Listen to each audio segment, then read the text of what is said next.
can you achieve a similar level of musculature and leanness with only calisthenics? I would say yes.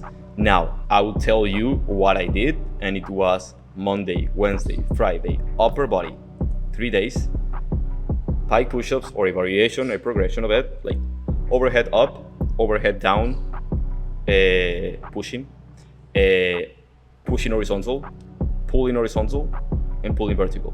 The 5 patterns that we know. I began with pike push-ups 3 years ago, and now I'm doing back to all handstand push-up with a weight belt and on the boxes and with pauses and whatnot. But that's what I did for 3 years. With those exercises alone, like I literally see it impossible. Like it's a physical impossibility, given that the intensity is correct, the nutrition is correct, and you're sleeping enough.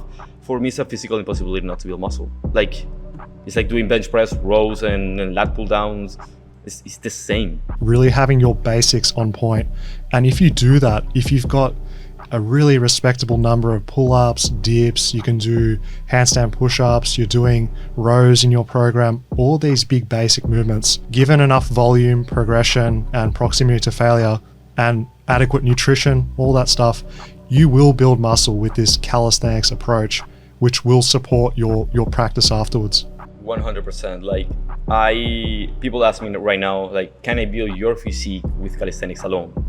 And I say yes, but obviously I have to be like fully honest. And I say yes because for the past 3 years, I've done very few weighted exercises. I've done like military press, but I do military press because I'm not doing handstand push-ups on that block. I do maybe some bicep curls just for tendon conditioning. And that's pretty much it. But the rest has been calisthenics. And if you see my physique 3 years ago, I literally was skinny, like somebody that has never worked out in their life. So I say yes. At the same time, obviously, everything that you do in your life counts. And right now, I'm 150 pounds, but I got to the point of being 170 pounds with weight and calisthenics, like being huge. So obviously, the muscle has memory. Once you create a cell in your muscle, that's gonna be carry on for the rest of your life. So I cannot assure you that you're gonna get this bicep by just doing calisthenics. Moment to flex. Put those things away. You're scaring the audience. It's a bit intimidating. That was a perfect moment to flex. I'm not telling you that you can get this bicep by only doing calisthenics alone, because that's not how I did it, but that's how I did it recently. We have to mention as well that if the goal is calisthenics, building muscle in the relevant areas is going to be the best use of your time and effort. All those things you listed there, like doing the biceps, if you're going to do some work on your shoulder complex, like lateral raises, it's building functional tissue for the movements that we use with our upper body calisthenics. Now, if you were to be like, okay, what about just doing leg hypertrophy to build muscle because I heard it's good to get strong? Well, quite simply, it's not using the areas that we would in calisthenics, and it doesn't have a direct influence on that. So I'm not surprised that with your situation there, Gabo, it's what happens to most people doing calisthenics with a frequency of around like 3 to maybe 4 times per week on average for the upper body. That's such a good amount of like exposure for stressing the muscles down, getting that protein synthesis for growth. And it's really no surprise why calisthenics have such like muscular physiques when they keep that up time. There is no way you cannot get it. Now, when you start transitioning to skills and whatnot, then is when, that's why calisthenics has this rap of like, you cannot build muscle with calisthenics. Isometric holds, yes, they do build muscle, but not to the extent of a full range of motion movement. So, but if you do basics, if you do the 5 patterns that I just mentioned, in whichever variation you can manage any rep range from 3 to 35 to failure or close to failure, you are going to build muscle. There is no way around it.